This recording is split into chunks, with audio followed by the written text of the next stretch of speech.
Han escuchado que se conmemora el día de Lag BaOmer y que un gran sabio, precisamente en este día, se conmemora su Yortzeit, es decir, fecha del aniversario de su muerte. Sí, estamos hablando de el gran sabio Rabbi Shimon Bar Yochai. Y exactamente, en Lag BaOmer conmemoramos el fallecimiento. Sabemos que en el judaísmo se conmemora, se recuerda con gran amor, aprecio y respeto el día del fallecimiento de la persona. Porque esto conlleva mucho en la persona. Se le recuerda, se le homenajea de alguna forma sus actos en esta tierra. Y bueno, Rabbi Shimon Bar Yochai fue conocido como Rashbi, uno de los más grandes sabios de la Mishnah, y es el principal autor del Zohar. Es difícil llegar a mencionar la grandeza de la figura elevada que representó Shimon Bar Yochai. De hecho, hoy en día pocos pueden llegar a comprender acerca de su grandeza. Sin embargo, diversos registros en el Talmud, en el Midrash y algunas otras afirmaciones hablan de él como un gran justo, un sádic. Tratamos entonces de captar, aunque sea de manera leve, los puntos importantes de la personalidad de este gran sabio.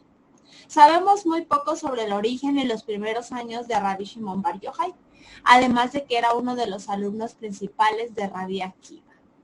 Después del fallecimiento de los 24,000 alumnos de Rabbi Akiva, en un periodo en que el Talmud describe como desolado, Rabbi Akiva encontró a 5 alumnos escogidos para reemplazar a los anteriores, los que había perdido. Entre ellos se encontraba Rabbi Shimon Bar Yochai. Ellos intentaron superar la pérdida colosal de Torah que tuvo lugar como consecuencia del fallecimiento de los 24,000 alumnos de Rabbi Akiva. Eso está en el Talmud Beyamot 62. También encontramos que el joven Rabbi Shimon y otros estudiantes fueron ordenados por Rabbi Yehuda ben Baba, quien desafió el decreto romano, y de esta forma sabíamos que arriesgaban sus vidas. Rabbi Yehuda fue condenado a muerte por esa ofensa, pero, ¿qué creen? Los estudiantes, esos 5 estudiantes, pudieron escaparse. Nos lo dice el Talmud en Sanedrín 13b y 14a. Entonces, Rabbi Shimon Bar Yochai tuvo el momento clave en la vida sin que él lo planeara, pero forzado por la providencia divina. El Talmud en Shabbat 35b registra el siguiente incidente. Rabbi Shimon y otros sabios estaban discutiendo sobre el impacto del gobierno romano sobre la Tierra Santa. Rabbi Yehuda alabó a los romanos por la excelente infraestructura que habían desarrollado. Esto es, mercados, puentes, casas de baño, etc.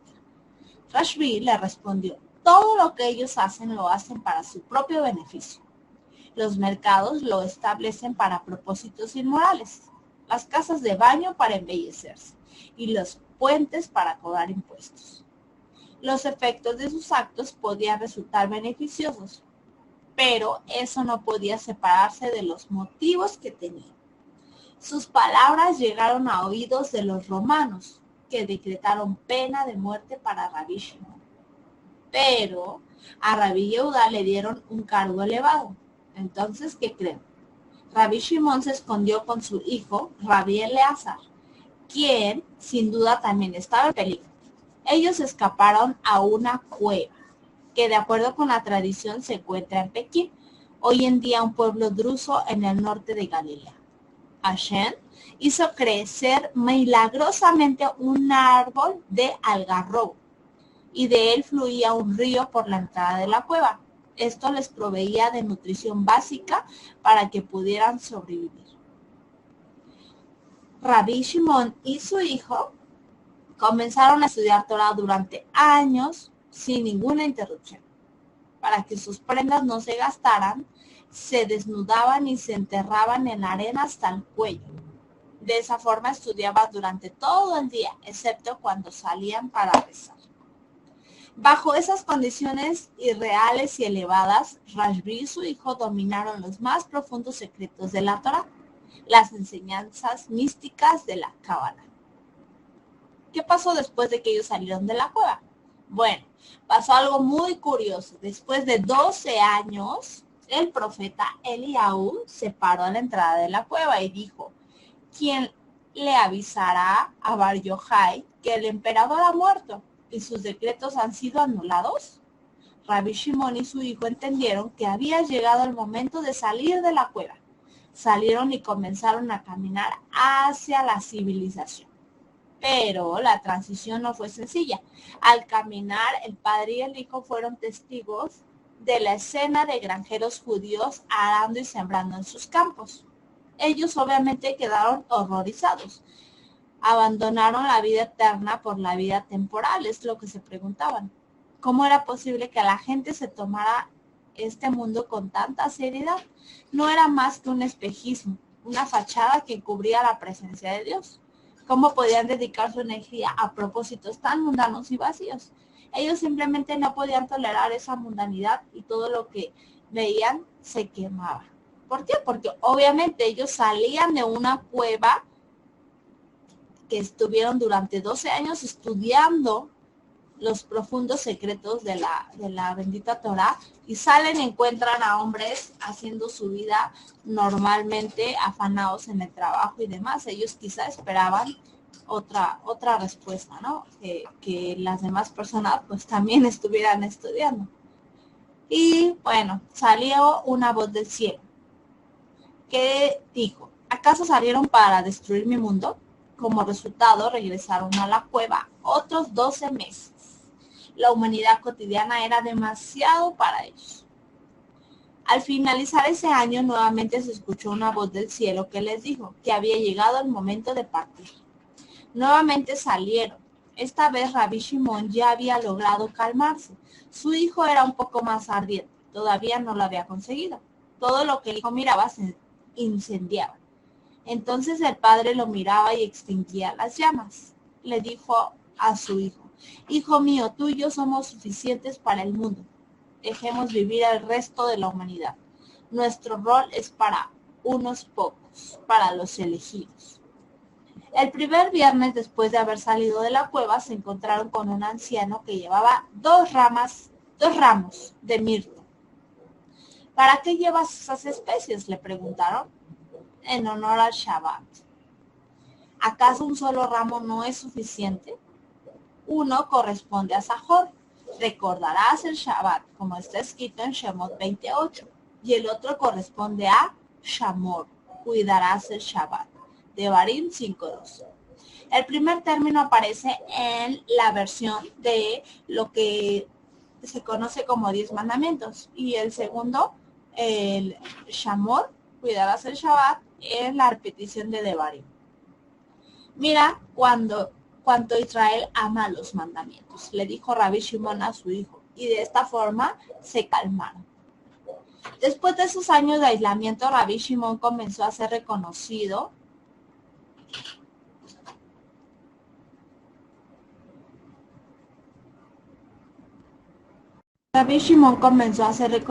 como uno de los más grandes y sabios del Talmud. De hecho, el Talmud le atribuye a Rabbi Shimon alguna de las obras más importantes.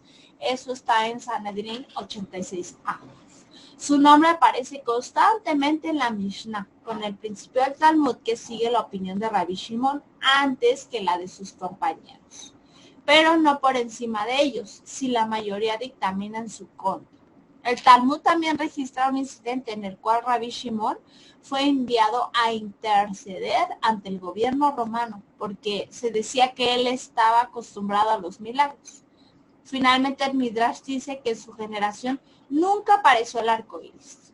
De hecho, ese dato que está en Bereshit Rabbah 35.2 lo pusimos en la imagen del ¿sabías qué? De la parasha. ¿Por qué? Porque se dice que el arco iris nunca apareció en la vida de Shimon Bar Yochai. Bueno, El arco iris es un signo de ira divina. Así es, alude a que el mundo debería sufrir otro diluvio si no fuera por la promesa de Hashem, respecto a que no volvería a suceder. Entonces, de ahí que mientras Rashbi vivía no era necesario confiar en esa promesa. Sin embargo, a pesar de su grandeza, una de las cualidades más notables de Rabbi Shimon es su enorme amor y admiración por cada judío, ya fuera pequeño o grande. El lema de su propio maestro, ama a tu prójimo como a ti mismo. De hecho, lo dijo Mashiach, ¿verdad? Sin duda, impregnó su perspectiva del mundo y asumió incluso mayores proporciones. A continuación, entonces, se van a tratar algunas de las afirmaciones que se mencionan en el Talmud y el Midrash. Si un solo judío hubiera estado ausente en el monte Sinaí, la revelación divina no hubiera tenido lugar. Dice Devarim Rabbah 7:8. Cada uno tiene su propia y singular conexión con la Torah de Hashem. Si un solo judío no la estudia, ella no está completa. Wow. Vean cuánto Hashem ama a los hijos de Israel. Siempre que ellos estuvieron en el exilio, la presencia divina, la Shejinah, fue con ellos. Está escrito en el Talmud, Megilá 29a. Uno debe arrojarse a sí mismo a un horno ardiente antes que avergonzar en público a su prójimo, tal como Tamar estuvo dispuesta a hacerlo para no avergonzar a su suegro Yehuda. Sotá 10b. Todos los miembros del pueblo judío son como hijos del rey y por lo tanto comportamientos que podrían considerarse vanos o extravagantes son apropiados para ellos. Incluso les están permitidos. Shabbat 67a. Bueno, finalmente Rashbi creía que lo ideal era que un judío se dedicara constantemente al estudio de la Torah a lo largo del día, sin ninguna preocupación por cómo mantenerse a sí mismo y a su familia. Obviamente era un pensamiento elevadísimo, ¿verdad? Hoy en día, lo primero que pensamos es, si no voy a trabajar, no tengo que comer, mis hijos, mi familia no tiene que comer, no tenemos esto, lo otro, la. Pero bueno, quedó comprobado que 12 años Boreolam mantuvo a Rashbi y a su hijo, ¿no? De ahí que él tuviera ese pensamiento. Hashem se encargó de él en gran manera. Este nivel elevado de confiar por completo en él, sin ni siquiera preocuparse, como él lo mencionó, por la manutención material, lo que otros consideran algo adecuado, solo para unos elegidos, para los sadiquim. Rabbi Shimon creía que podía ser parte de la vida de cada judío. Él entendía que cada uno tiene el potencial de llegar a esa grandeza. Él esperaba que todos los judíos, las mujeres y los hombres, llegaran a ese nivel. A Jot 35b. ¿Cómo es posible que un alma tan sublime que apenas pudo soportar ver a judíos arando los campos tuviera tanta reverencia por todo el mundo? Bueno, se dice que la clave se encuentra en el incidente que ocurrió cuando Rabbi Shimon y su hijo salieron de la cueva. Ellos vieron a un hombre que llevaba 2 ramos de mirto, como ya se mencionó. Y cuando se le preguntó, ¿qué fue lo que contestó? Sí, uno es por recordar el Shabbat y otro es para cuidarlo. Es decir, el cuidar el Shabbat nos recuerda y nos anima a observarlo en sentido positivo. Mientras que también el recordar nos enseña, nos hace pensar en lo que se necesita, en esas actividades que no debemos hacer. Como hemos visto, ese fue el momento clave cuando entendieron que Am Israel amaba los mandamientos. El Talmud del Shavuot 20b nos enseña que cuando Hashem entregó los 10 mandamientos a Am Israel, dijo las palabras Shamor, observar, y Zahor, recordar. Algo que normalmente los humanos no podemos hacer ni escuchar. ¿Por qué Hashem hizo esto? Bueno, porque en un nivel profundo místico, tanto lo positivo como lo negativo del Shabbat, por llamarlo así, son una misma cosa. Si entendemos que el Shabbat es algo profundo, una conexión mística o profunda, se va a comprender esto. Sin ninguna duda, Rabbi Shimon y Rabbi Eleazar estaban altamente, profundamente llenos de sabiduría, que podían entender completamente lo que era recordar y observar en un mismo concepto. Si ellos hubieran preparado especias para Shabbat, sin duda hubieran tomado un solo ramo. Pero ¿qué ocurrió? Ellos se encontraron con un judío simple, como todos nosotros, que veía dos aspectos diferentes en observar Shabbat. Es decir, guardo Shabbat por mandamiento porque me gozo, pero también hay abstenciones, también hay cosas que me pesan. Nos damos cuenta de eso. En consecuencia, se honra el Shabbat. Tal vez esto sea el significado de la historia que aparece en el Talmud. A partir de eso, Rabbi Shimon y su hijo reconocieron la belleza de Am Israel.